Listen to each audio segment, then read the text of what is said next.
భారత విద్యార్థి federation SFI Vizianagaram జిల్లా కమిటీ ఆధ్వర్యంలో ఆల్ ఇండియా కమిటీ పిలుపులో భాగంగా నీట్ పేపర్ లీకేజీ మరియు ఇతర పరీక్షల అవకతవకలకు పాల్పడిన వారిపై చర్యలు తీసుకోవాలని, ఎన్టీఏను రద్దు చేయాలని, ఈ దుర్ఘటనలన్నిటికీ బాధ్యత వహించి కేంద్ర విద్యాశాఖ మంత్రి ధర్మేంద్ర ప్రధాన్ రాజీనామా చేయాలని ఆర్టీసీ కాంప్లెక్స్ వద్ద ర్యాలీ, మానవహారం నిర్వహించి ధర్మేంద్ర ప్రధాన్ దిష్టిబొమ్మను దగ్ధం చేశారు.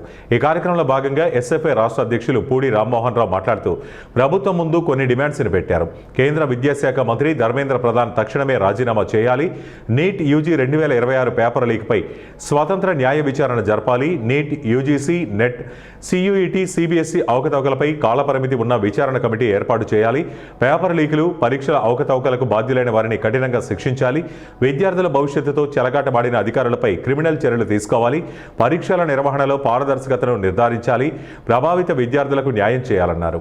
ఎస్ఎఫ్ఐ విజయనగరం జిల్లా కమిటీ ఆధ్వర్యంలో నిరసన కార్యక్రమం చేయడం జరిగింది. ఈ సందర్భంగా కేంద్ర విద్యాశాఖ మంత్రి ధర్మేంద్ర ప్రధాన్ దిష్టిబొమ్మని దగ్ధం చేయడం జరిగింది.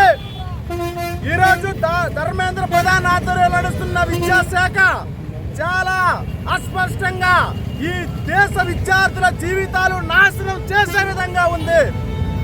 3 వారాల కిందట నేషనల్ టెస్టింగ్ ఏజెన్సీ ఆధ్వర్యంలో నడుస్తున్న నీట్ పేపర్ లీకేజీ ఉదాంతం చూడక ముందే 2 రోజుల కిందట సిబిఎస్ఈ పరీక్ష మూల్యాంకనంలో అవకతవకలు చూసాం, వీటిని రద్దు చేశారు.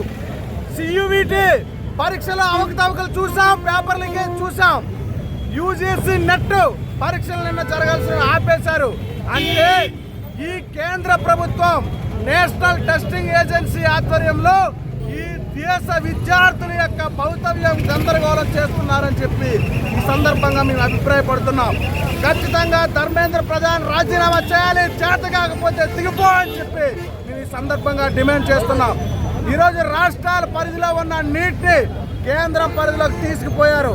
ఈరోజు ఈ రాష్ట్ర విద్యార్థులకు అన్యాయం జరగడమే కాదు, అదేవిధంగా ఈ పేపర్ లీకేజీలు గత 10 ఏళ్లలో 89 సార్లు పేపర్ లీకేజ్ అయింది. ఇంత అధ్వానంగా విద్యాశాఖ మంత్రి ఉండడం, విద్యాశాఖని నడపడం విచారకరం. వెంటనే రాజీనామా చేయాలి. లేని పక్షంలో ఈ దేశంలో కాక్రోచ్లు అన్నీ కలిసి కేంద్ర ప్రభుత్వాన్ని